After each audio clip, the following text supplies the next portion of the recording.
My sister mocked me in front of the entire family. Tell me, sister, how does it feel being completely useless?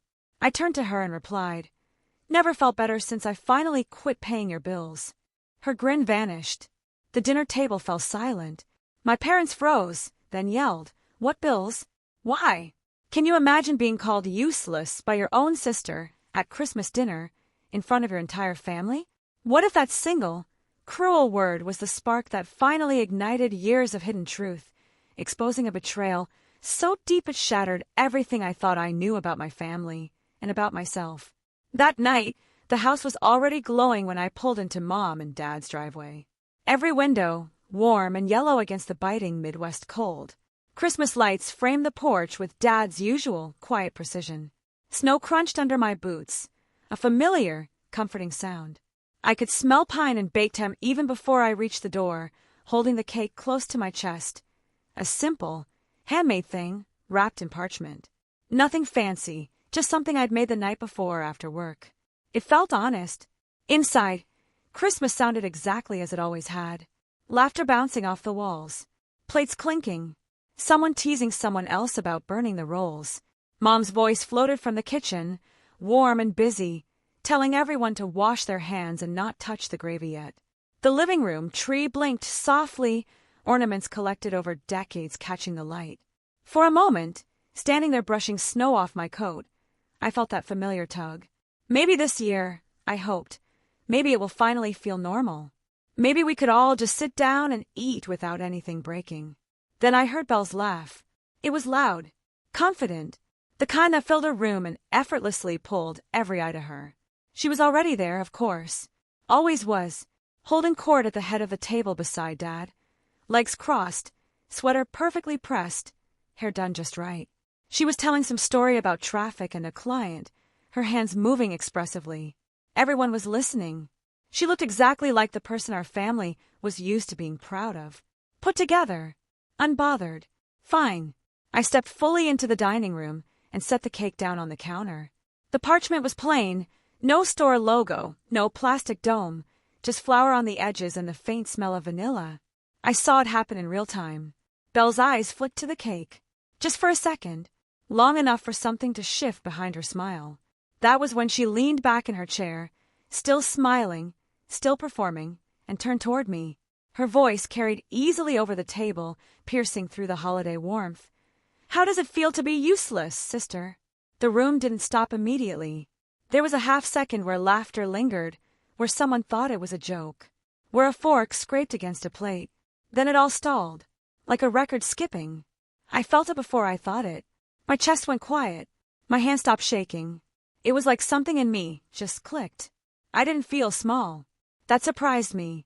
For years, moments like that would make my stomach drop, my face burn, my mouth open with an apology I didn't even owe. This time, my body went still, calm in a way that felt unfamiliar and steady. I looked at Belle, really looked at her, at the tightness around her eyes, the way her smile waited for a reaction she expected.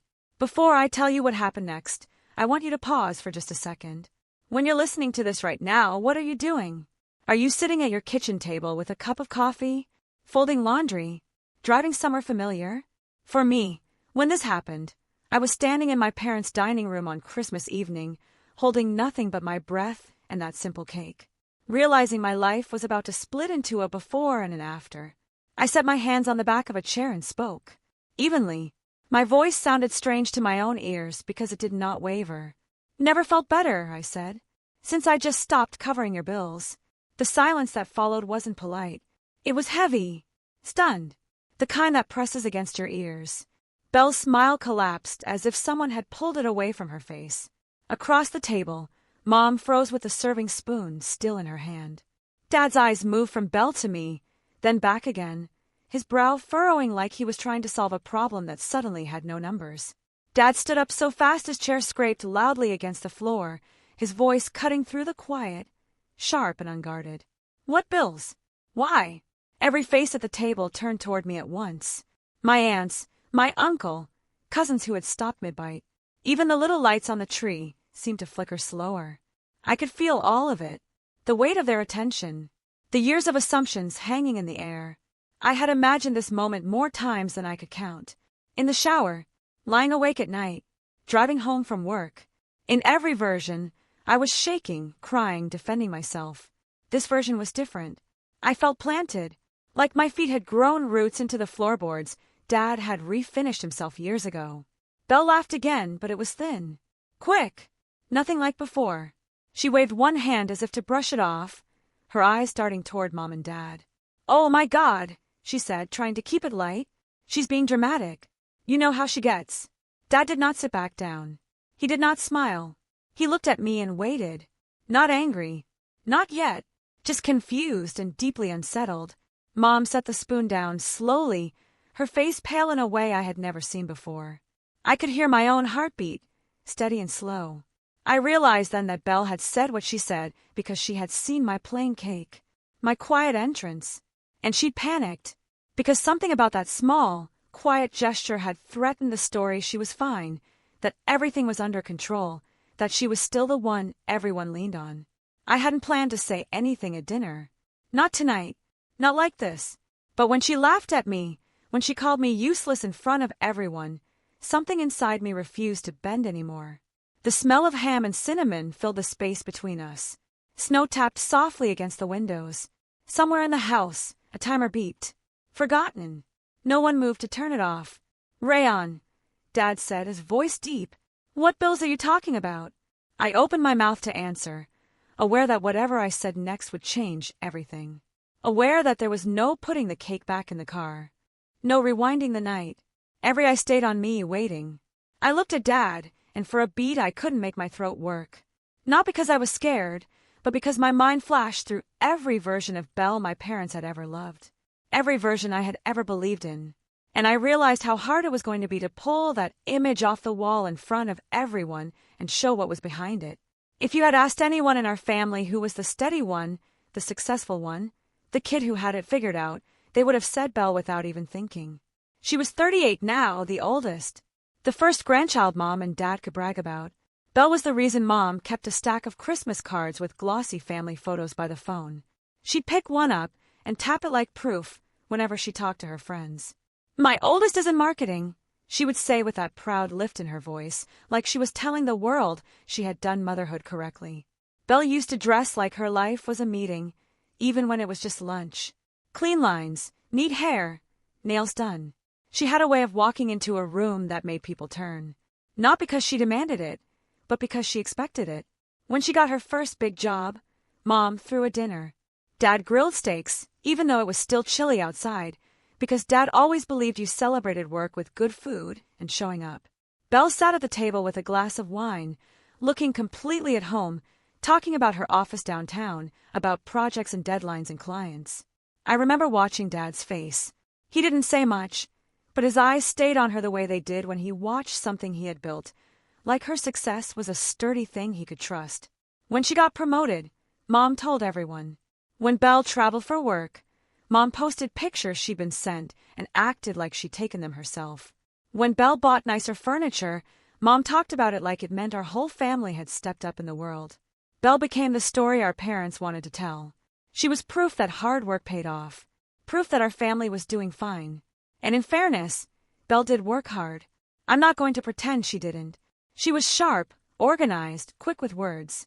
She could charm the right person and shut down the wrong one without raising her voice. If there was a problem, she could look you in the eye and make it sound like you were both on the same side, even when you weren't. That kind of skill gets you far in an office. It also gets you far in a family. I was different. Not worse, just different. I was 32, the quiet one, the one who took the steady route.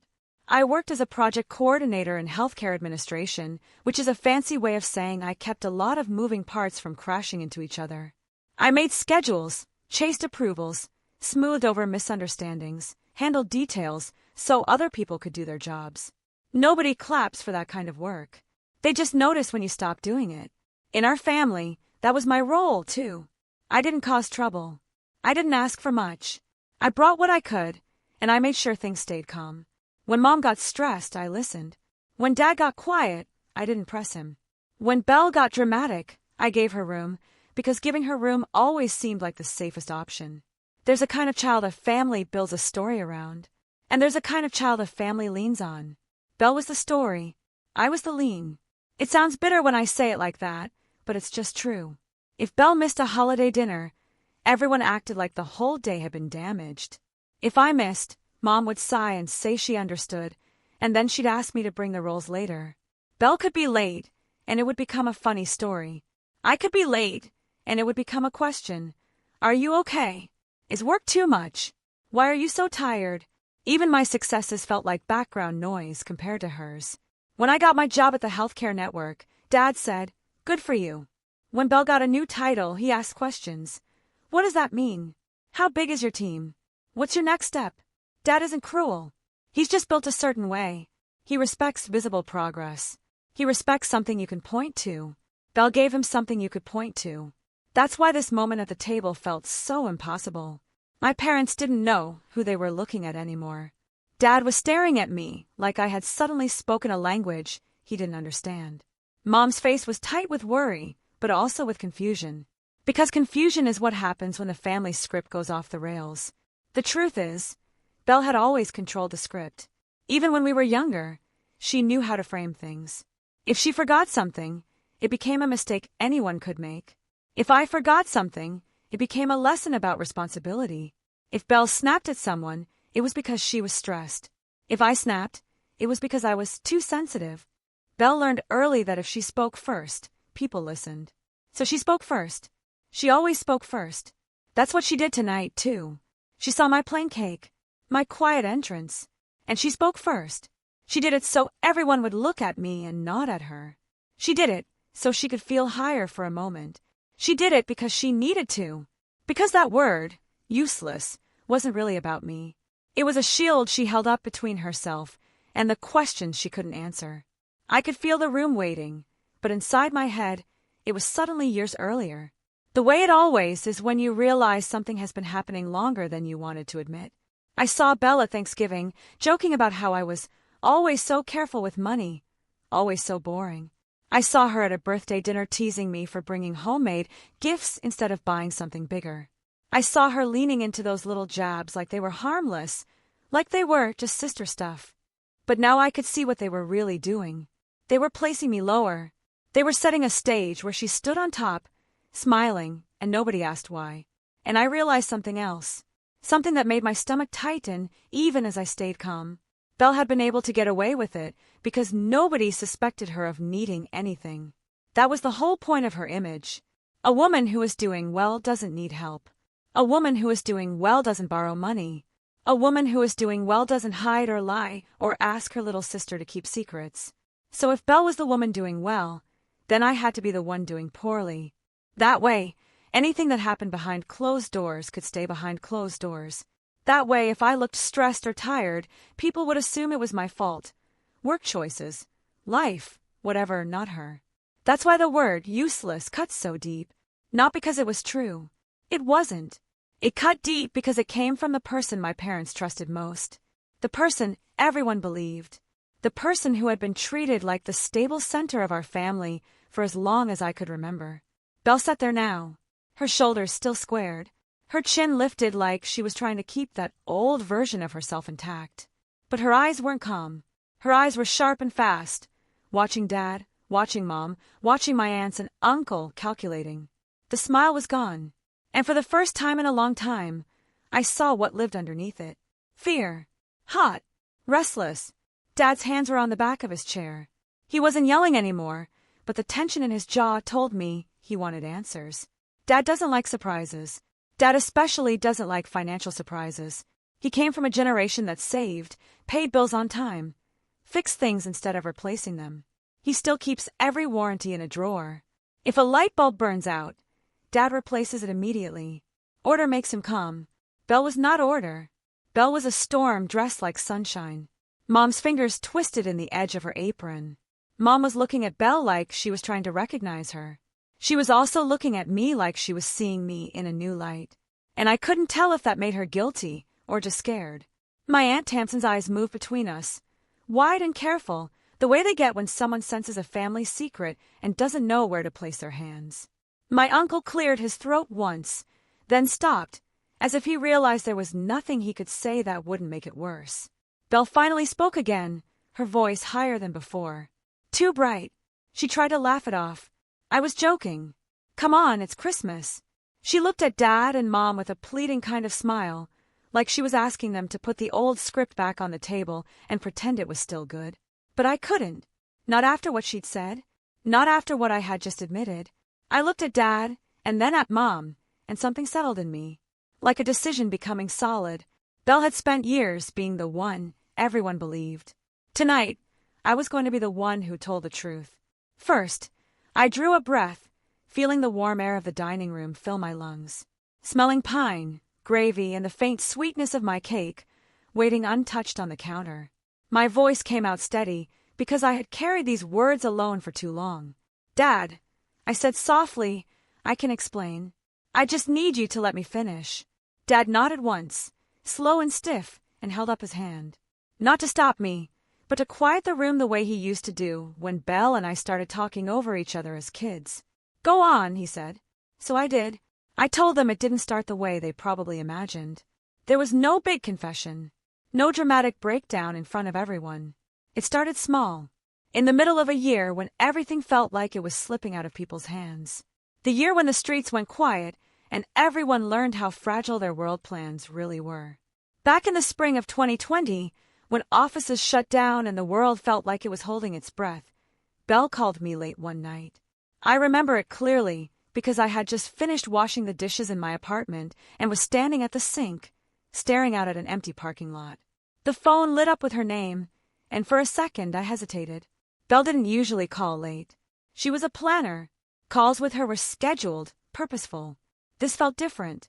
When I answered, she didn't say hello right away. I heard her breathing first, uneven and shaky, like she'd been crying and was trying to pull herself together. Then my name came out, soft and broken in a way I had never heard from her before. I could picture her even before she spoke more, sitting on the edge of her bed, phone pressed to her ear, shoulders hunched, eyes red. The confident voice she used so easily with everyone else was gone. She sounded small. She told me the company had let people go. She said it like it was a bad phrase she didn't want to say out loud. Laid off, downsizing, restructuring, all the words people used that year to soften the same hard truth. She said her position had been eliminated, not because she did anything wrong. She was very clear about that. It was just the economy, just bad timing. I remember leaning against the counter, my stomach dropping, because Belle losing her job did not fit into the picture I had of her. She was the one who landed on her feet. She was the one who always had a plan. She rushed through the rest, talking fast now, as if speed might keep the fear from catching up to her. She had some savings. She was already applying. She had contacts. This was temporary. She kept using that word, temporary. She said she just needed a little help to get through the gap.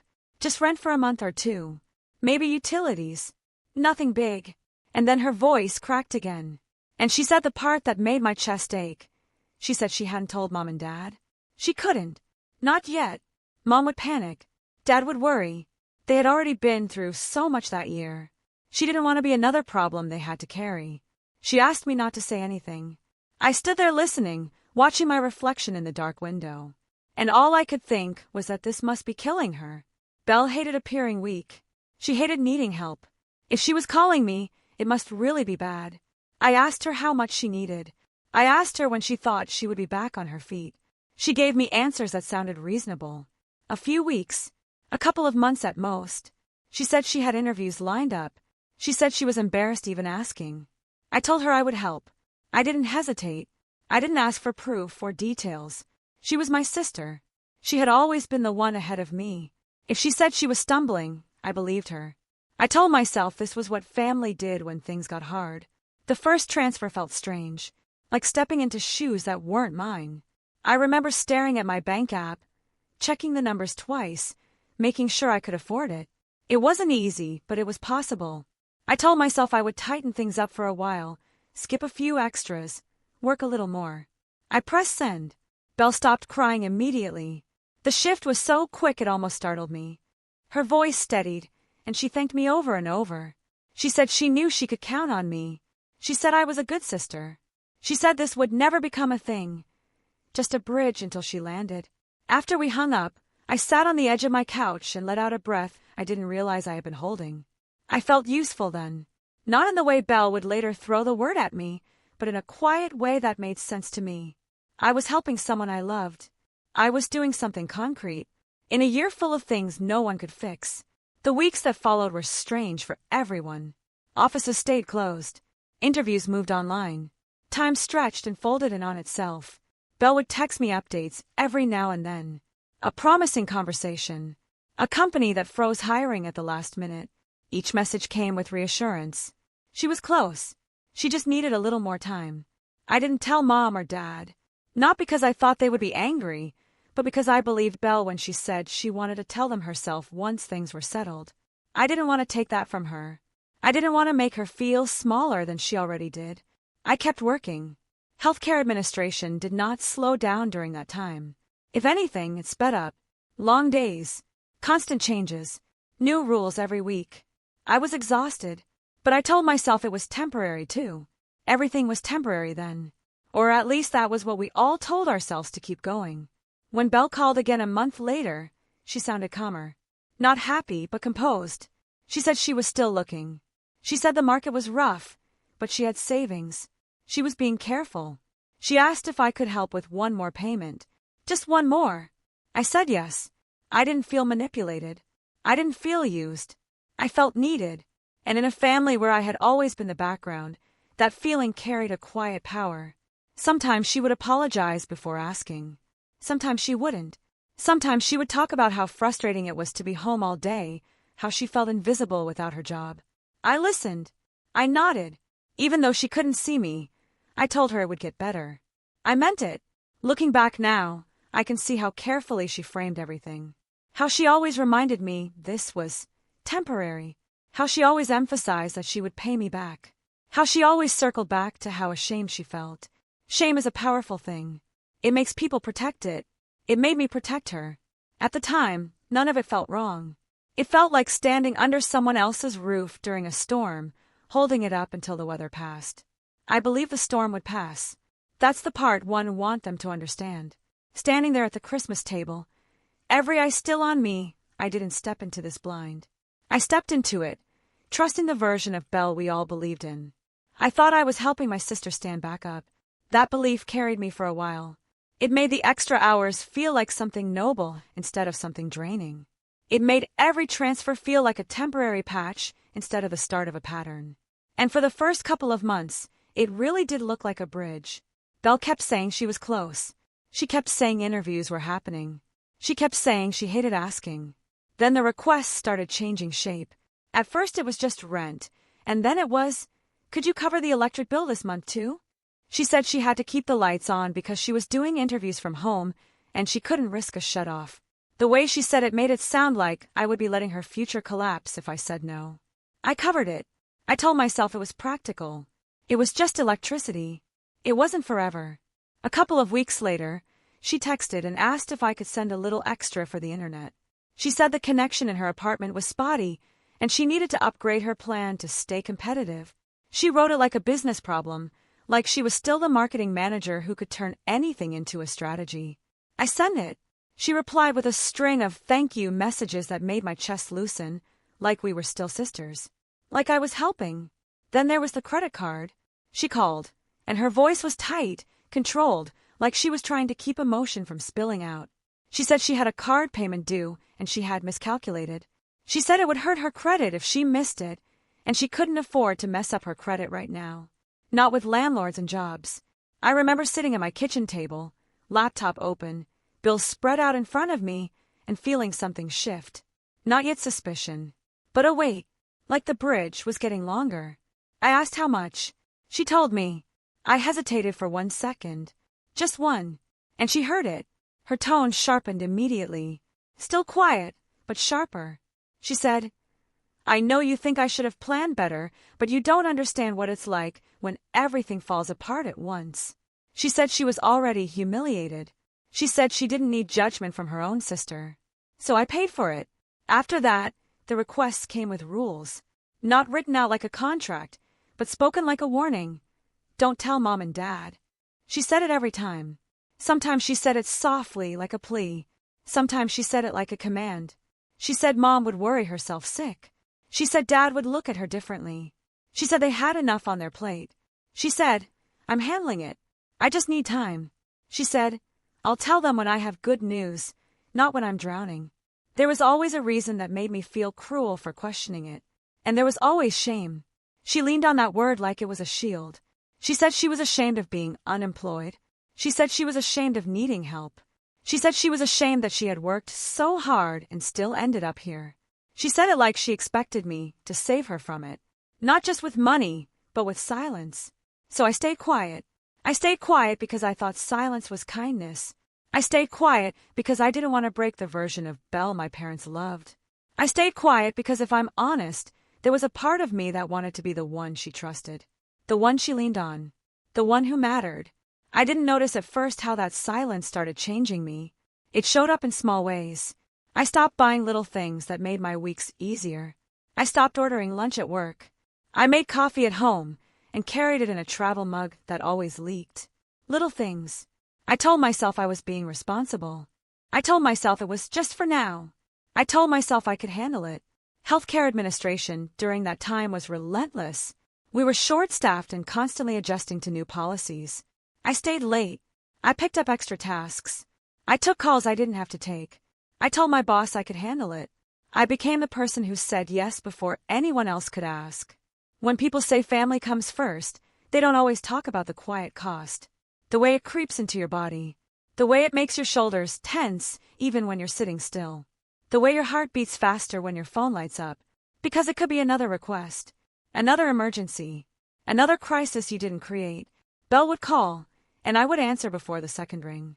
If I missed a call, she would text, "Please call me back when you can." And the words would feel heavier than they should. Sometimes she would add, "It's important," and my mind would start racing. I would picture eviction notices, shut-off warnings, late fees stacking like bricks. I would call back and brace myself. Half the time it was something that could have waited, but she never let it wait. That was part of it. If everything was urgent, then I never had space to think. I tried once to create space. It was late summer, still hot outside, the kind of evening where the air sticks to you. I had just gotten home from work. Shoes off, hair pulled up, standing in my kitchen, looking at the groceries I'd carefully bought within a budget. Belle called and asked about the next payment. Not rent, she said, but utilities plus the card plus one more thing. She said she needed to renew something online, a subscription. She said it was necessary for job searching. I took a breath and said something I had been practicing in my head for weeks. I said, "Belle, maybe we should tell Mom and Dad. Maybe Dad can help you make a plan. Maybe Mom would rather know than be kept in the dark. Maybe this is getting bigger than just a short gap." There was silence on her end for a moment. Then her voice changed. Not crying, not soft, cold. "Do you want to ruin me?" she said. I blinked, like I had misheard. "No, of course not," I said. "I just think they would want to know."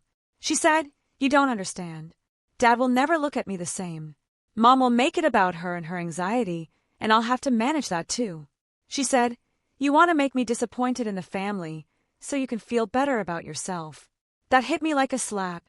It was so unfair that my first instinct was to laugh, but my mouth stayed closed. I felt my face heat up. I told her that was not what I meant. I told her I was worried. I told her I couldn't keep doing this forever.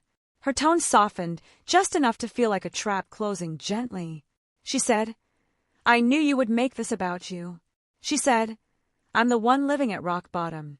I'm the one who has to wake up and feel like a failure every day. You get to go to work and feel stable. You don't know what it's like to watch your life fall apart." Then she sighed, like she was exhausted by me. She said, "I didn't want to ask you in the first place. You offered. You said you would help." She said, "I'll remember this. I'll remember that when I needed you, you made me beg." I felt my stomach twist. Not because I believed she was right, but because I could hear the old dynamic clicking back into place. Belle on top, framing the story. Me underneath, scrambling to prove I wasn't selfish. So I backed down. I told her I was sorry. I told her I didn't mean to add stress. I told her yes, I would send it. She exhaled and said, "Thank you." Like she was granting me forgiveness. After I hung up, I stared at my phone for a long time. My hands were shaking a little. And that was when I realized something that scared me more than the money. I realized I was afraid of her disappointment, afraid of her anger, afraid of being cast as the bad sister. That is not normal. Not when you're both grown women. Not when you're just trying to be honest. I started noticing how Belle talked about secrecy like it was love, like keeping her secret was proof I cared. She would say things like, "You're the only one I can trust," and it would feel like a compliment. Then she would say, "Don't tell anyone," and it would feel like a responsibility. Sometimes she would call and her voice would be gentle again, almost sweet. She would ask how I was doing. She would mention something funny she saw online. She would tell me she missed the old days. Then, right when I felt my guard lower, she would slide in the ask, "Can you cover this too? Just this one. You know I would do it for you." I wanted to believe that last part. I wanted to believe she would do it for me. But a small part of me kept whispering that she never had. Not really. Not when it mattered. Belle was good at being present when it made her look good. She was not good at being present when it was messy. I told myself that thought was petty. I pushed it down. I pushed down a lot. I pushed down the resentment when I saw her post photos online, smiling on a patio, even if the drink in her hand was just lemonade. I pushed down the confusion when she talked about ordering takeout like it was normal, even though she told me she was barely surviving. I pushed down the little sting when she made jokes about my careful spending, about how I was always so serious. She would laugh and say, "You worry too much." And I would look at my bank account and swallow the truth. There is a very specific kind of loneliness that comes from carrying a secret that is not yours. It isolates you from everyone in the room. You sit at family dinners and smile, and you know something the others don't. You watch your parents laugh and relax, and you know they wouldn't be relaxed if they knew. You become the keeper of a reality nobody asked you to hold. I kept it because Belle made it sound like I was protecting them, protecting Mom's nerves, protecting Dad's pride, protecting the holiday peace. The way she said it, it almost sounded noble. But the longer it went on, the less noble it felt. It started feeling like a trap that tightened every time I tried to pull away. By the time the first year had passed, I wasn't counting months anymore. I was counting payments. I could tell you exactly when her rent was due, when the utility bills hit, when the card payment was posted. My life started orbiting her calendar. And through it all, Belle kept wearing her confidence like armor. Even on the phone, even in tears, she never let herself sound too weak for too long. She always swung back to control. She always reminded me that telling anyone would be betrayal.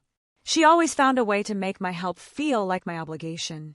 I told myself it would end when she found a job. I told myself it would end when the world settled down. I told myself it would end because it had to. That's what I told myself.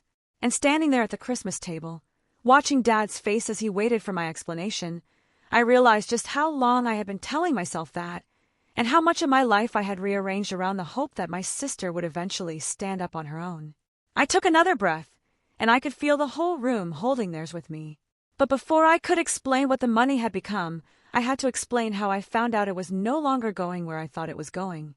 For a long time, I believed every dollar I sent was keeping a roof over Belle's head and the lights on in her apartment. I pictured rent checks, utility balances, boring adult expenses that added up but made sense. That picture is what allowed me to keep pressing send, even when my own chest felt tight. The first crack in that picture came quietly, not with a fight or a confession, but with a notification.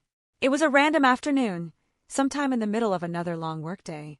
I was eating lunch at my desk, scrolling through my phone the way people do when they need a mental break. Belle had posted something, not a photo of herself, not a quote, but a screenshot. It flashed across my screen for less than a second before my brain registered what it was. Numbers, charts, green and red lines, climbing and falling sharply. I stared at it longer than I meant to. She had captioned it with something vague about learning and staying disciplined. Nothing that outright said money. Nothing that would alarm anyone who didn't know what they were looking at. But I did know enough to feel my stomach drop. That night, when she called asking about the next transfer, I asked her about it. I tried to sound casual. I asked what that chart was. She laughed, quick and dismissive. She said it was just investing. She said she had been teaching herself some things while she had time. Forex, crypto, stuff like that. She said it was smart to diversify. She said everyone was doing it. Her confidence was immediate and practiced. The same tone she used when she talked about campaigns and strategies back when she still had her job. She made it sound responsible, progressive, almost impressive. I asked if she was putting a lot of money into it. She said no. She said just a little. She said she was careful. She said she would never gamble. That word came out sharp, like an insult. I'm not stupid, she said. I know what I'm doing. I wanted to believe her. I really did. But something in my body didn't settle the way it usually did when she reassured me. The image of those charts stayed with me. The sharp drops, the sudden spikes. It didn't look like slow, careful investing. It looked like adrenaline. I didn't push that night. I told myself it wasn't my place. She was already defensive enough about money. I didn't want to add another layer of tension. But once the thought was there, it did not leave. Over the next few weeks, little things started to stand out. She would mention being up late watching markets. She would text me at odd hours, excited or flat in a way that didn't match what she was saying. Sometimes she sounded wired, talking fast, jumping from one idea to another. Other times she sounded hollow, like she was reciting lines she had practiced. One afternoon, I ran into Noah Greer at the grocery store. Noah was an old family friend, someone who had known us since we were kids. He worked as an independent financial advisor, the kind of person who explained things calmly and never tried to impress anyone. We chatted about work and weather, and then without planning to, I mentioned Belle. Just casually. I said she was between jobs and had been talking about trading online. Noah's expression changed immediately. Not alarmed, but serious. He asked what kind of trading. When I said Forex and crypto, he nodded slowly. He didn't say it was evil or reckless. He said something quieter, something that stuck. He said, for some people, it starts to look less like investing and more like gambling. He said, the problem isn't just the losses. It's the pattern. When someone loses, they feel the urge to get it back. They chase the loss. They tell themselves the next move will fix everything. He said, the brain responds to wins and losses the same way it does to a slot machine. He said, the market doesn't care how badly you need it to turn around. I drove home with his words echoing in my head. That night, when Belle called, I asked her more directly. I asked how much she had put in. She deflected. She said I was overthinking it. She said I sounded like Dad. That stung, because she knew exactly what that comparison would do to me. She knew I didn't want to sound controlling. She knew I didn't want to be the one lecturing her. She said this was actually good news. She said she had almost made back what she had lost earlier. She said she just needed a little more time to get it right. Lost earlier. That was the first time she admitted there had been losses. I asked her if the money I was sending was going into those accounts. She paused just long enough. She said no. She said not directly. She said it all blended together. She said money was money, and she was managing it. She said I was focusing on the wrong thing. That was the moment fear entered the room. Not panic, not anger, but fear. The kind that settles low and cold and makes everything else feel unreliable. I realized I didn't know where my money was going. I realized I was trusting someone who couldn't clearly explain what they were doing with it. A few days later, she called with urgency in her voice. She said there had been a bad move. She said the market was volatile. She said she could fix it, but only if she acted fast. She said she needed help to cover things until it turned back around. I asked her how much. She told me. The number made my chest tighten. It was more than usual. Not outrageous, but not small. Enough that I would feel it. Enough that I would have to shuffle things again. I told her I was worried. I told her this didn't sound like just paying bills anymore. Her reaction was immediate. She accused me of not trusting her. She said if I had any idea how close she was to turning it around, I wouldn't hesitate. She said this was the last push, the last move, the last chance. She said if I didn't help her now, everything she had worked for would be gone. I could hear the edge in her voice, the desperation wrapped in confidence. It was the same pattern Noah had described, unfolding right in front of me. Lose. Chase. Just one more. I said I needed to think. She didn't like that. She said thinking was a luxury she didn't have. She said hesitation was how people miss opportunities. She said I was being negative. She said she thought I believed in her. That last one landed hard. Belief had become currency. If I believed in her, I paid. If I didn't, I was the enemy. I hung up and sat in the quiet of my apartment, phone in my hand, heart racing. I opened my banking app and looked at the numbers again. I looked at the savings account I had been slowly building. I looked at the credit card balance that was higher than I liked. I looked at the calendar and counted the days until my next paycheck. I told myself that if this really was the last push, then helping her one more time would actually end things. I told myself that if I didn't help and she lost everything, I would never forgive myself. I told myself that family meant showing up even when it scared you. So I sent the money. Afterward, I didn't feel relieved. I felt sick. The next few weeks were a blur of updates that went nowhere. She said the market was unpredictable. She said she had almost broken even. She said things were turning around. She also said she needed help with rent again. The words almost broke me. That was when the truth finally settled into place. Heavy and undeniable. I was not helping her stabilize. I was helping her survive the consequences of something she couldn't stop doing. My money was not a bridge anymore. It was padding. It was cushioning her from hitting the bottom. I remembered Noah's calm voice, the way he had said the brain chases losses. I remembered how Belle sounded when she talked about the next move, the way her voice lifted with hope that was too sharp to be real. I realized then that the help I thought I was giving was actually enabling her to keep going. Not toward a job, not toward stability, but deeper into something she couldn't control. Standing there now at the Christmas table with Dad waiting for my explanation and Mom gripping the edge of the counter, I felt that realization burn through me again. This was not about rent or electricity or a credit card. This was about a pattern that had swallowed my sister and pulled me in with her. And the worst part was knowing that I had kept feeding it because I believed I was saving her. I looked at Dad and Mom, and for the first time, I understood that what I had been doing was not rescuing Belle from falling. I had been helping her hide how far she already had. I swallowed and drew in another steady breath, knowing the next part would be harder to say out loud.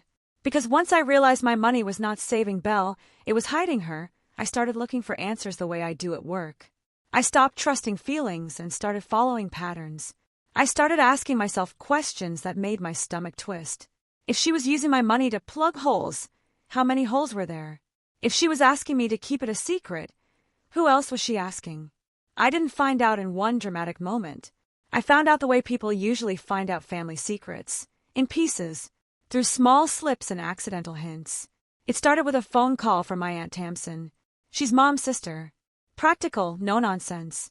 The kind of woman who always has paper towels in her purse and never lets anyone leave her house hungry. She called me one afternoon and asked how I was doing. Her voice had that careful softness people use when they want to say something but don't want to make it worse. I told her I was fine. That was my automatic answer. Fine meant I was still standing. She paused, and then asked, almost casually, if Belle was doing okay. I said she was between jobs and trying to figure things out. Tamsin made a small sound, like she was weighing her words. Then she said, Belle asked me for money last month. Just a little. She said it was for rent. She asked me not to mention it to anyone because she didn't want Mom and Dad to worry. My whole body went cold, not because Belle had asked for help, but because she had repeated the same line. The same script, the same request for silence. I tried to keep my voice steady. I asked Tamsin how much. She told me, and it wasn't a huge amount, but it was enough to matter. Enough to mean this wasn't a one-time favor. Enough to mean Belle was building a web. I asked Tamsin if she had told anyone else. Tamsin said no. She said she felt uncomfortable, but Belle sounded so embarrassed, so desperate. She said she didn't want to cause drama. She said she figured Belle would tell Mom and Dad when things got better. Tamsin said she didn't want to take that choice away from her. I thanked her for telling me. My voice sounded far away to my own ears. When I hung up, I sat on the edge of my couch and stared at the wall for a long time. That was the moment I understood that my silence was not protecting Belle. It was protecting whatever Belle was doing. After that, I started noticing everything. A cousin mentioned that Belle had been stressed lately and had asked about short-term loans. An uncle made a joke about how everyone needed a bailout these days, and I laughed like it was funny, even though my hands were sweating. Mom told me in passing that Belle had been calling more often, sounding tired. Mom said she was worried, but Belle always insisted she was fine. Fine. That word again. I called Belle and asked her directly if she had borrowed money from Aunt Tamsin. She did not deny it. She didn't even sound surprised that I knew. She sounded annoyed, like I had violated some agreement. She said, "Yes, but it's not a big deal." She said Tamsin offered. She said it was just temporary. She said I shouldn't be calling around about it like some kind of detective. I told her I wasn't calling around. I told her Tamsin called me because she felt uneasy. Belle snapped that Tamsin was dramatic. She said people always overreact when money is involved. She said I was making her feel worse when she was already struggling.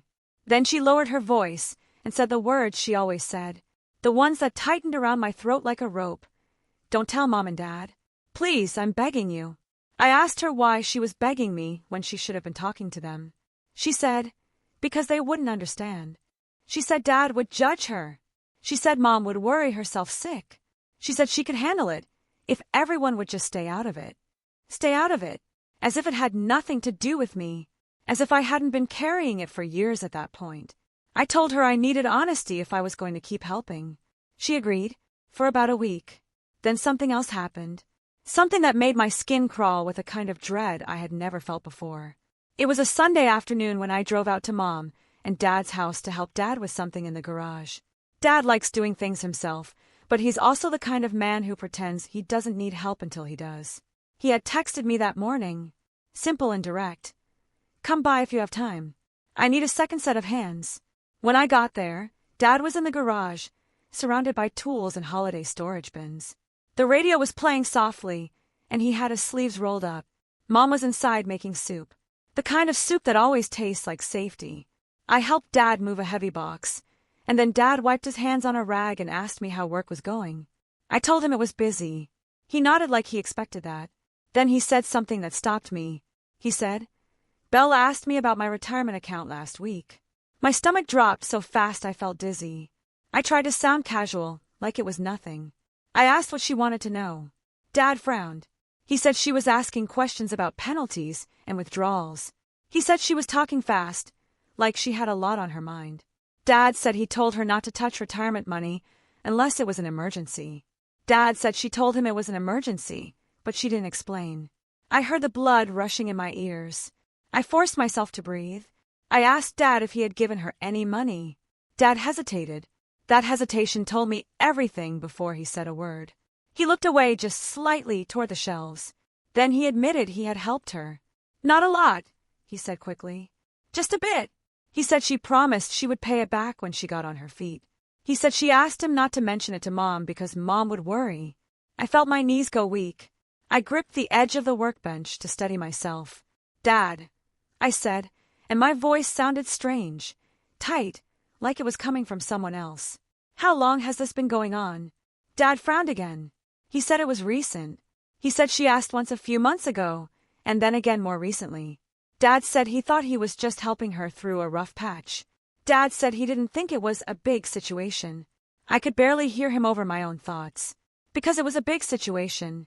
It was bigger than I had even allowed myself to name. If Belle had reached into Dad's retirement money, it meant she was desperate in a way that scared even her.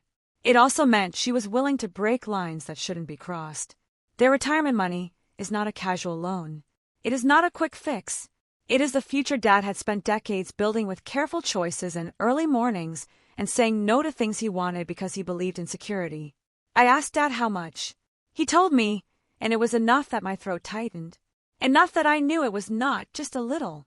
Dad watched my face, and his expression changed. He said, "Wait, why are you looking at me like that?" He said, "Rayon, do you know something?" I wanted to tell him right then. I wanted to spill everything and let the truth take its own shape. But Mom walked into the garage at that moment with a tray of bowls, smiling, asking if we were hungry. Her smile faded when she saw my face. She asked what was wrong. Dad said nothing at first. He just looked between us, and I could see the instinct in him to keep the peace. The instinct to postpone conflict until later. The instinct that had probably let Belle operate for so long. I lied. Not fully, but enough. I told Mom I was just tired. I told her work was a lot. I told her I was fine. There was that word again. Fine. Like a blanket thrown over something burning. That night after I went home, I sat at my kitchen table with my laptop open and my phone in my hand. I stared at the call log. I stared at Belle's name. I didn't call her right away.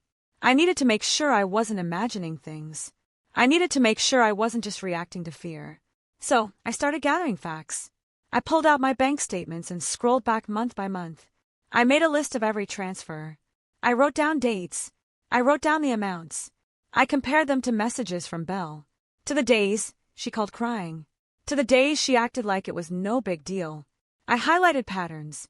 I circled words she used over and over.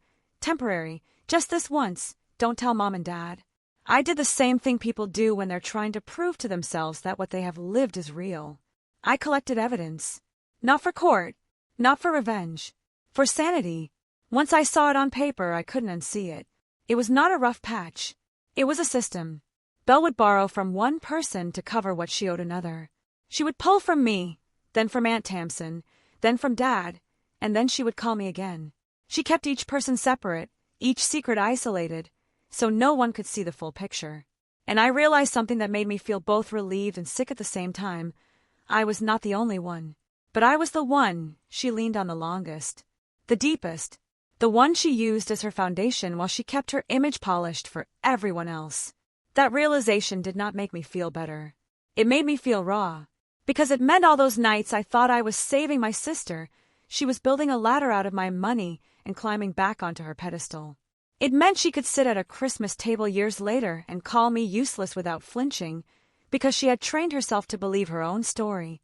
The next time Belle asked me for money, I didn't answer immediately. I let the phone ring. I watched it light up, and I felt something new rise in me. Not guilt, not panic, anger, and clarity. When I finally called her back, I asked her one question. I asked her how many people she had borrowed from. She got quiet. Then she laughed. That thin laugh she uses when she feels cornered. She said, "Why are you asking that?" She said, "You're acting like I'm some criminal." I told her I knew about Aunt Tamsin. I told her I knew about Dad. Her voice snapped sharp. She said, "You had no right to talk to Dad." She said, "You're trying to turn them against me." She said, "You're jealous." She said, "You always hated that I was the one they were proud of." My hands shook, but my voice stayed steady.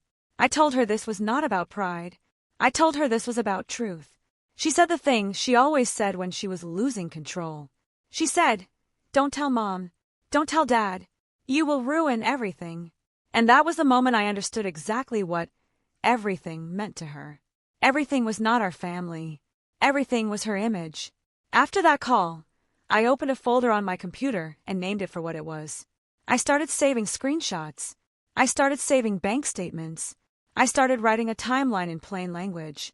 Month by month, payment by payment, request by request. I didn't do it because I wanted to punish her. I did it because I could feel myself slipping into that old fog where I questioned my own reality. I did it because I knew if I didn't anchor the truth somewhere solid, Belle would rewrite it, and I would end up apologizing for something she had done. So standing at the Christmas table now, with Dad still staring at me and Mom frozen near the counter, I knew I was not just holding my own story in my hands. I was holding the first clear map of how far my sister had gone and how many people she had pulled down with her. I swallowed again, then looked at Dad and nodded once, as if I was nodding to myself.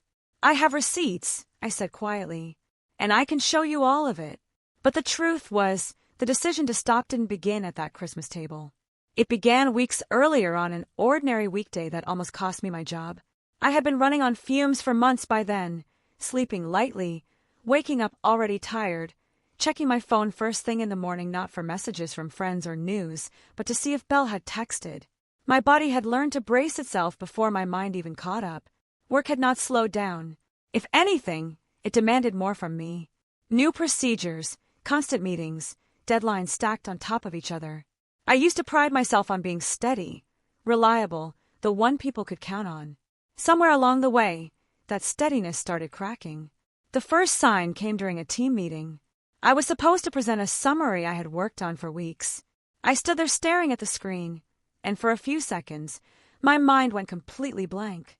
Not nervous, empty blank, like the words had evaporated. My manager looked at me, confused. Someone cleared their throat. I apologized and stumbled through it, but I could feel the shift in the room. The unspoken question, "Are you okay?" Later that day, my manager asked me to step into her office. She closed the door gently and asked if everything was all right. She said I seemed distracted lately. She said she valued my work, but she needed me present. I nodded and said, "Yes, of course. I was just tired." I said, "Things have been busy at home." She looked at me for a long moment, then said something that scared me more than any argument with Belle ever had. She said, "I don't want to lose you, but I need you to take care of yourself." Take care of yourself. I almost laughed. I didn't even know what that meant anymore. That night, Belle called. I saw her name light up on my phone while I was sitting on my couch, shoes still on, staring at nothing. For a second, I considered not answering. I considered letting it go to voicemail. I didn't. Habit is a powerful thing. Her voice didn't panic this time. It was flat, businesslike. She told me she needed money again. She didn't ask how I was. She didn't apologize. She told me the amount and the deadline like she was reading off a list. I felt something inside me harden. I asked her what it was for. She sighed, irritated. She said, "Why does it matter?" She said, "Money is money." She said I was overthinking again. I told her I was struggling. I told her work was on the line. I told her I couldn't keep doing this. There was a pause. Then she said the sentence that finally broke whatever loyalty I had left. She said, "Well, I guess I just assumed you would figure it out. You always do." There was no gratitude in her voice. No shame. Just expectation. That sentence landed heavier than all the guilt trips combined because it revealed something I had been refusing to see. She was not afraid of losing my help. She was confident she wouldn't. I told her I couldn't send anything right now. She laughed. Not a nervous laugh. A sharp one. She said, "Don't be dramatic." She said, "You have a job. You'll be fine." She said, "I need this more than you do." I could hear my own heartbeat in my ears. I told her I needed time to think. She snapped that thinking was not an option. She said if I didn't send it, things would get bad. She said I would regret it. Something in me went very still. I realized that I had been afraid of her anger for so long that I had never stopped to ask myself why. Afraid of what exactly? Her disappointment? Her words? Her withdrawal? None of those things could actually harm me unless I let them. I ended the call. Not with a fight. Not with a speech. I simply said, "I can't do this anymore," and hung up. My hands were shaking, but my chest felt lighter than it had in years. She texted immediately. Then again. Then again. The messages shifted quickly. First confusion, then accusation, then guilt. She said she couldn't believe I would do this to her. She said I was abandoning her. She said she would remember this. I did not respond. That night, I slept for almost 8 hours straight for the first time in months. When I woke up, the world felt quieter. The next few days were awful and clarifying at the same time. Belle tried every angle. She called. She texted. She sent long messages about betrayal and short ones about emergencies. She alternated between cold and pleading. When I didn't respond, she escalated. She mentioned Mom and Dad. She said they would be disappointed in me if they knew. She said I was selfish. She said I had changed. She was right about one thing. I had changed. I stopped checking my phone every 5 minutes. I started focusing at work again. I took a full lunch break and actually ate. I went home on time. I felt the fog in my head begin to lift slowly. But with the relief came fear. Not of Belle, but of what would happen when the truth finally came out. Because I knew it would. Secrets like that never stay buried. They rot. They leak. That's when I started preparing. Not for revenge. Not to expose her publicly. For protection. I organized everything. Bank statements. Messages. Amounts. I wrote out a timeline that showed how it had grown from 1 month of rent into years of support. I included notes about her requests for secrecy. I included screenshots of messages where she framed my help as an obligation. I didn't do it with anger. I did it with clarity. I told myself that if anyone ever asked me why I stopped, I wouldn't have to scramble for words. I wouldn't have to rely on memory that could be twisted. I would have the truth, plain and unembellished. As Christmas approached, the tension thickened. Belle stopped calling me directly and started acting normal in the family group chat. She sent cheerful messages. She joked. She posted pictures online that made it look like she was doing just fine. I knew what that meant. She was shoring up her image, getting ahead of the story. When Mom called to confirm plans for Christmas dinner, I felt a knot form in my stomach. I knew I couldn't keep pretending. I also knew I couldn't force the truth out in a private conversation where Belle could rewrite it later. I didn't plan a confrontation. I didn't rehearse speeches. I just knew that when we were all in the same room, something would give. On the drive to Mom and Dad's house that night, with the handmade cake on the passenger seat and the folder of documents in my bag, I felt strangely calm. Like someone who has already crossed the hardest line. I didn't know exactly what would happen, but I knew this. Christmas dinner was going to be the moment everything Belle had built on silence finally met the light. And once it did, there would be no going back. The light was already there, warm and bright in Mom and Dad's dining room, bouncing off the polished wood table and the crystal dish Mom only brought out on holidays. It made the whole scene look almost too pretty for what was happening.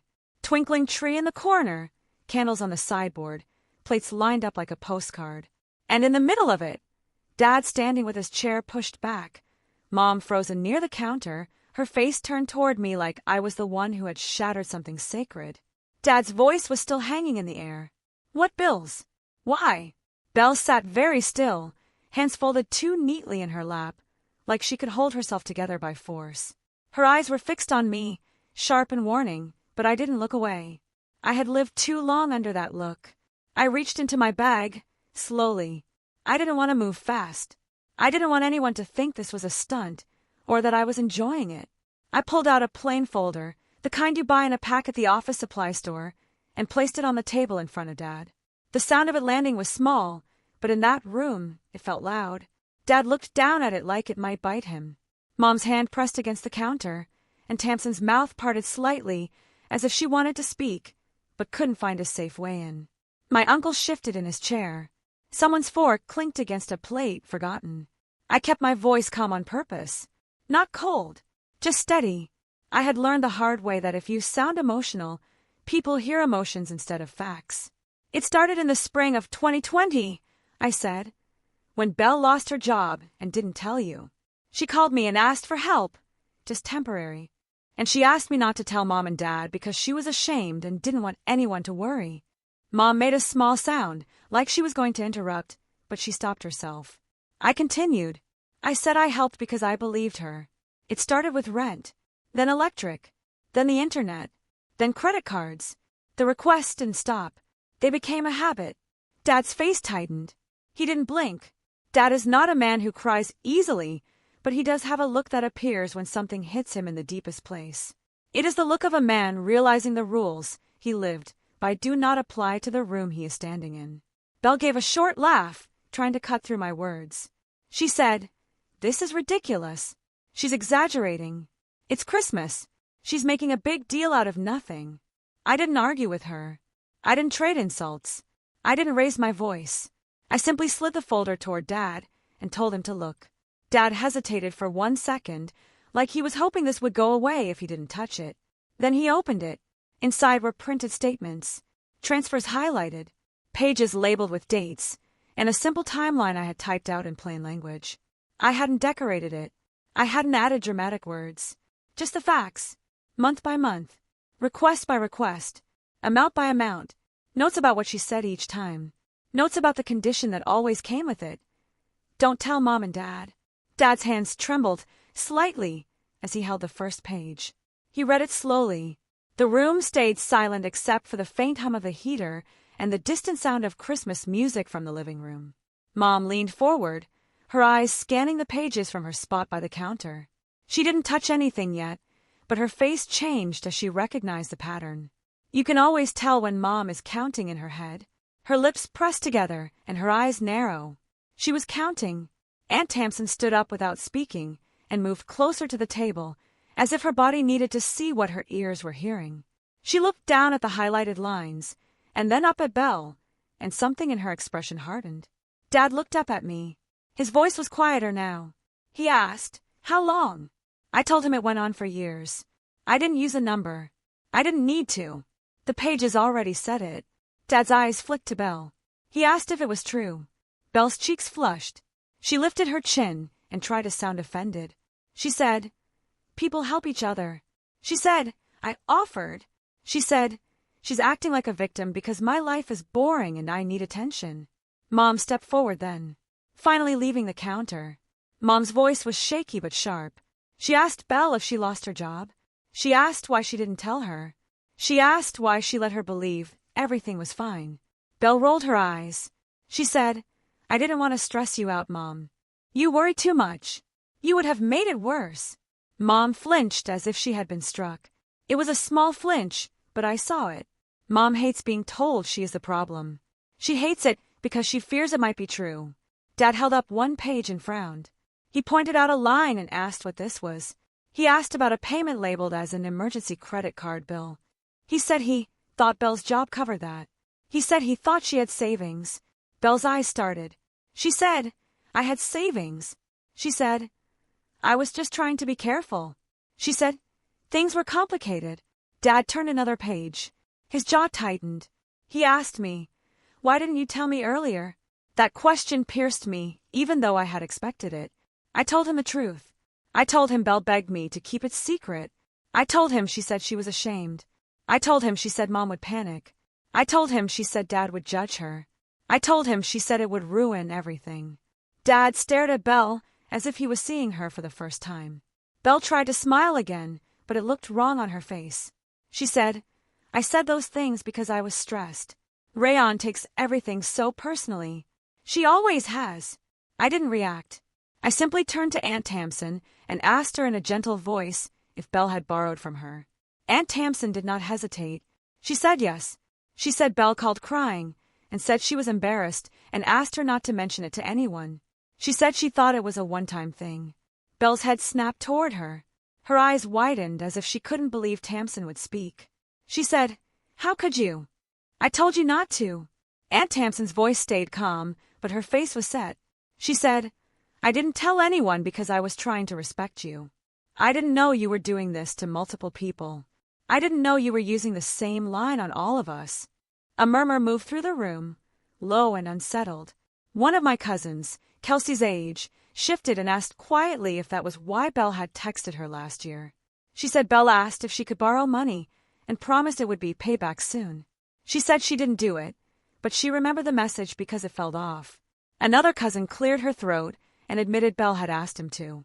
He said he sent a little because he thought it was temporary. He said she told him not to say anything because she didn't want to look like a mess. The words kept coming out in pieces, like a puzzle assembling itself in the air. Each person realizing they were not the only one. Each person realizing the secrecy was not about protecting the family. It was about keeping us from comparing notes. Mom's hand went to her mouth. She looked from face to face like she was watching the floor drop away. Dad lowered his gaze to the papers again, scanning faster now, as if his mind was finally allowing him to see what his heart didn't want to accept. Belle's voice rose. She said, "You are all ganging up on me. You don't understand what it's like to lose everything. You think you are so perfect." No one answered her right away. The silence did it for us. It was the kind of silence that says, "You have used up the room's patience." Dad turned another page. His hand stopped. He froze. I saw it before he spoke. His eyes locked on a section I had been avoiding, even in my own mind. A note about a conversation in the garage. A withdrawal. A loan. Money that was not supposed to be touched.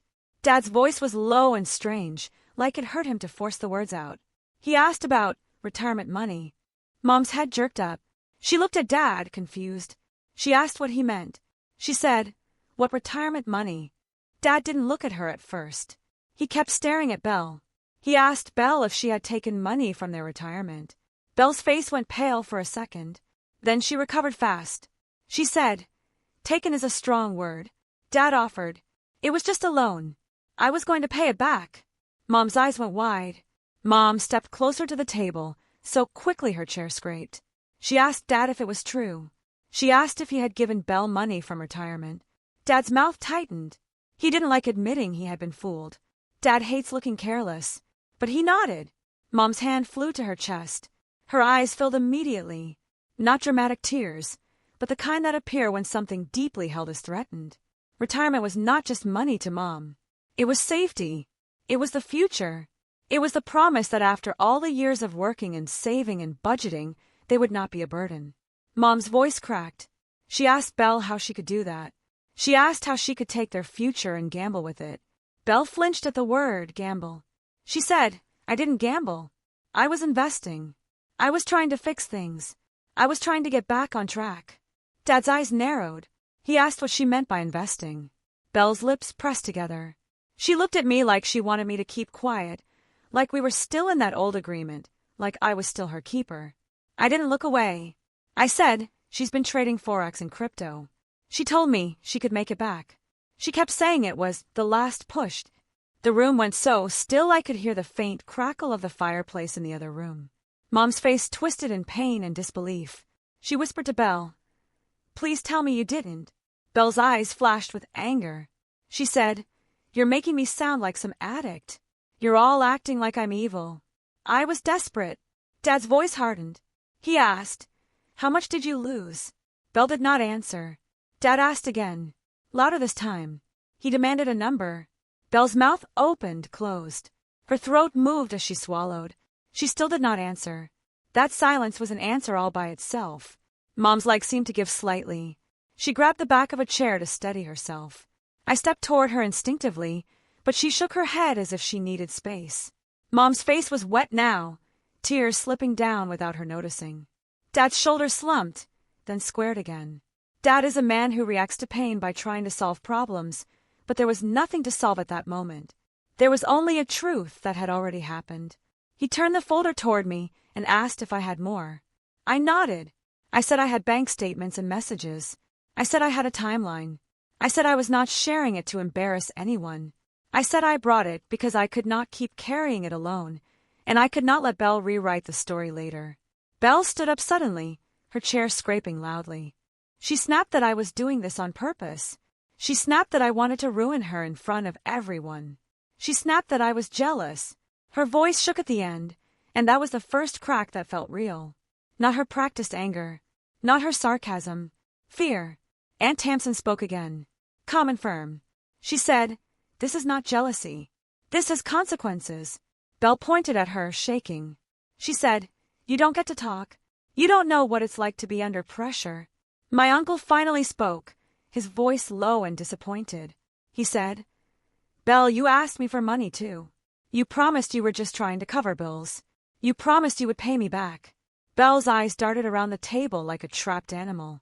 Dad held up his hand, not to silence us, but to stop Belle from spinning. He told her to sit down. He told her he was not done. Belle hesitated, then sat, but her posture was rigid, her hands clenched and unclenched in her lap. Dad looked at the papers again, then at me. His voice softened slightly, not in approval but in regret. He asked me, Why didn't you tell me earlier? That question stung in a different way now, because I could see he meant it. He wasn't accusing me. He was accusing himself. He was picturing all the moments he had praised Belle, all the times he had taken her confidence as proof she was okay. I answered honestly. I said, Because she told me not to. Because I thought I was protecting you. Because I was ashamed, too. I didn't want to be the reason the family fell apart. Mom let out a small sob, and for a second I thought she might collapse. Then she straightened, and her face changed. Her eyes focused on Belle with a steadiness I had not seen before. Mom asked Belle one simple question. She asked why she called Rayon useless when she had been living off her. Belle's mouth tightened. She said, I didn't mean it like that. It was a joke. Mom shook her head slowly. She said, That's not a joke. That is cruelty. Belle looked at Dad then, searching for rescue. For a softening. For the old script where Dad tries to calm things down and move on. Dad did not rescue her. Dad looked exhausted, older than he had looked at the start of dinner. Dad said he needed to understand the full scope.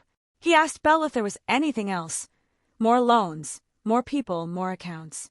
Belle's eyes dropped to the table. For the first time, she didn't fight back. She didn't throw another insult. She didn't perform. She simply stared at the wood grain like it might give her an answer. That was when I realized something else.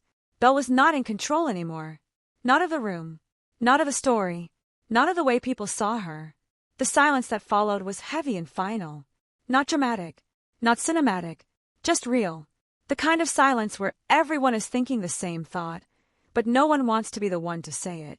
Belle's shoulders sank slightly, as if the weight of pretending was finally too much to hold up. Dad's hand stayed on the folder. Mom's tears kept sliding down. Quiet and steady. Aunt Tamsin's arms folded across her chest. My cousins stared at their plates.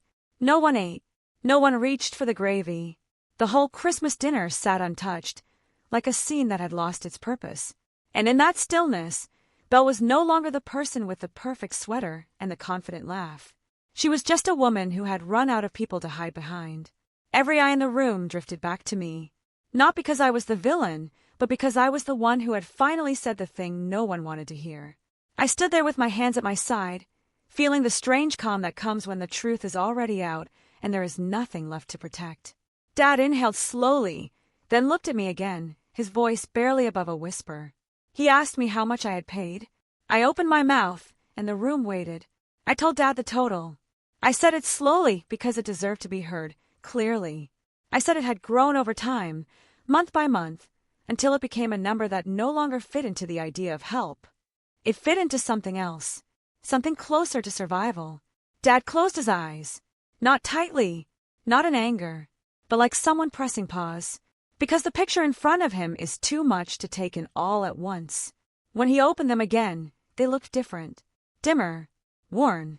Mom did not ask for the number again. She didn't need it. She was already adding it up in her own way. She was seeing all the small sacrifices she and Dad had made over the years. The trips they postponed, the extras they skipped, the careful planning that now felt violated. Belle sat very still. She didn't interrupt anymore. She didn't laugh or scoff or try to redirect. Her silence was not calm. It was empty. Dad pushed the folder back toward me and said he needed a minute. He stepped away from the table and went into the living room. Mom followed him without a word. Their footsteps sounded heavy on the hardwood floor. No one spoke while they were gone.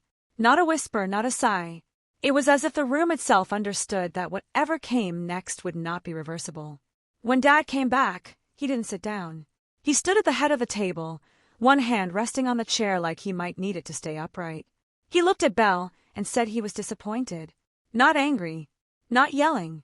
Disappointed. He said it the way parents do when something breaks that cannot be fixed with time or excuses. He said he could not help her anymore. He said he would not lend her money, cover bills, or protect her from consequences. He said he needed distance. He said he didn't want to see her for a while. Mom nodded beside him. Mom's voice was quiet but firm. She said she loved her daughter, but she could not be part of this anymore. She said she was done being lied to. She said she needed space to process what had happened. She said she didn't trust Belle right now. Belle finally reacted. She stood up abruptly, knocking her chair back. She said, "You can't just cut me off. You're my parents. You're supposed to help me." Dad shook his head. He said, "Help is not the same as enabling." He said he wished he had learned that sooner. Mom wiped her face and said she hoped Belle would get real help. She said she hoped she would talk to someone. She said she could not watch this anymore. Belle looked around the table, searching for an ally. Aunt Tamsin did not meet her eyes.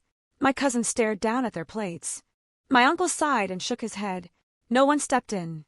That was the moment Belle realized there would be no rescue. She grabbed her coat and stormed toward the door. She said we would all regret this. She said we would see how cruel we were when she disappeared. She slammed the door hard enough to rattle the windows. The tree lights blinked quietly in the corner. Christmas. Music kept playing in the other room. Cheerful and absurd. No one chased her. That night ended without dessert, without gifts, without closure. People hugged awkwardly and left early. The house felt hollow when it was finally just Mom and Dad and me. Dad sat at the table long after everyone else had gone, staring at the wood grain like he was trying to memorize it.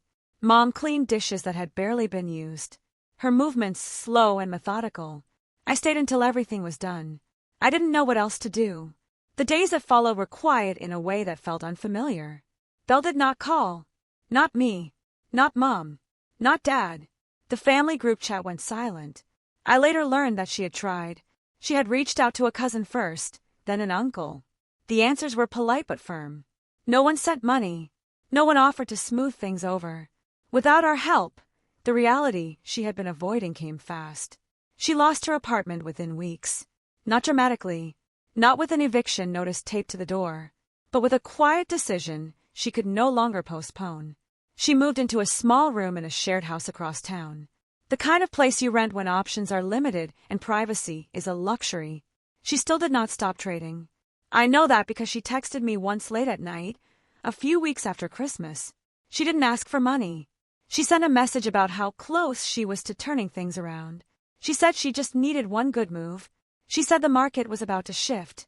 I did not respond. Without our money cushioning her, the losses hit harder. She burned through what little she had left. She took a job waiting tables at a diner near the highway. Long hours, unpredictable tips, no benefits. The kind of job she once would have mocked. The kind of job she had laughed at people for settling into. I did not feel satisfaction when I heard that. I felt sadness, not the soft kind, but the heavy kind that sits in your chest and does not move. Mom and Dad did not go looking for her. They did not call to check in. They did not send money, quietly behind the scenes. Dad said he needed to protect what was left of his peace. Mom said she needed to grieve the daughter she thought she had. That distance was the hardest consequence of all. I did not ask Belle to pay me back.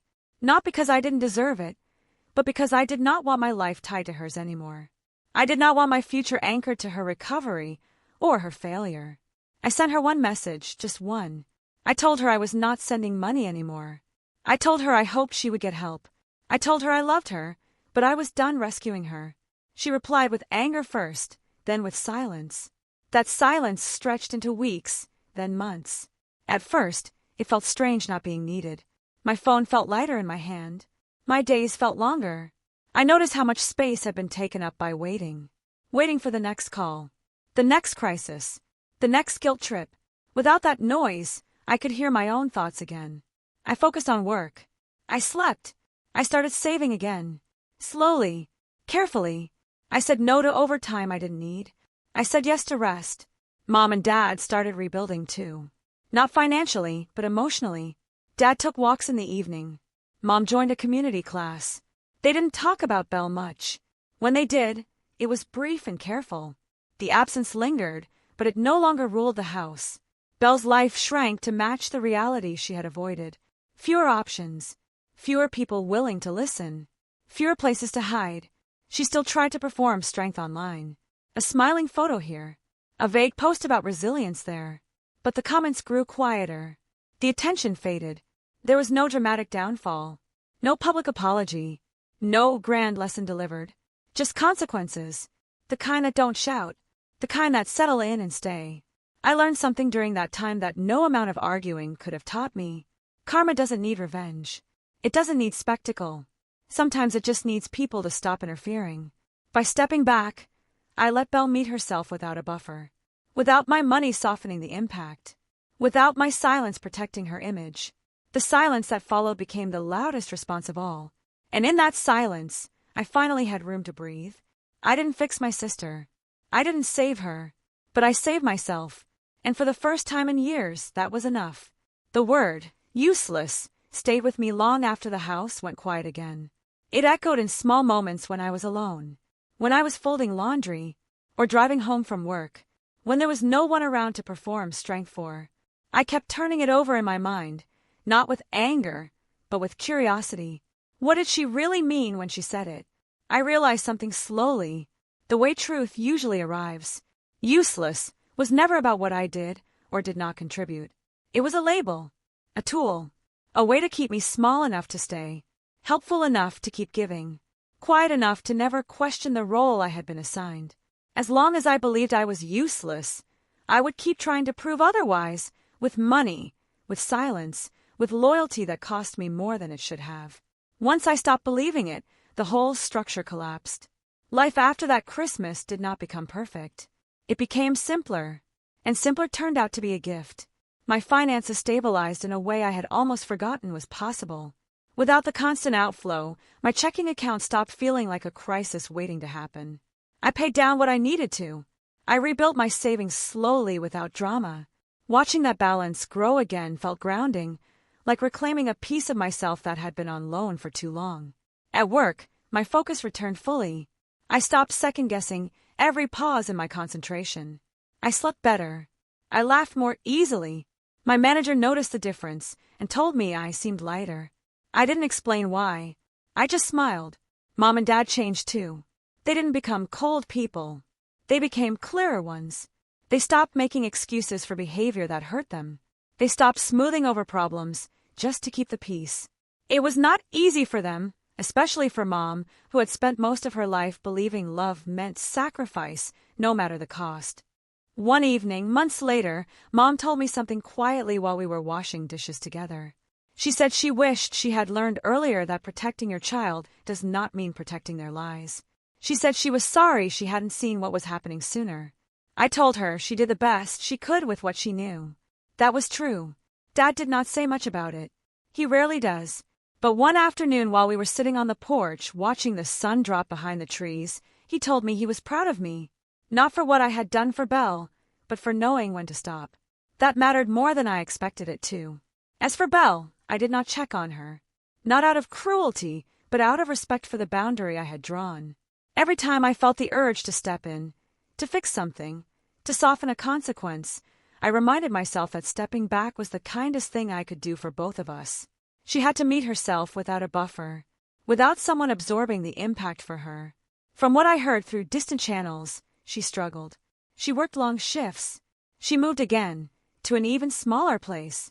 She still talked about turning things around, about opportunities just around the corner.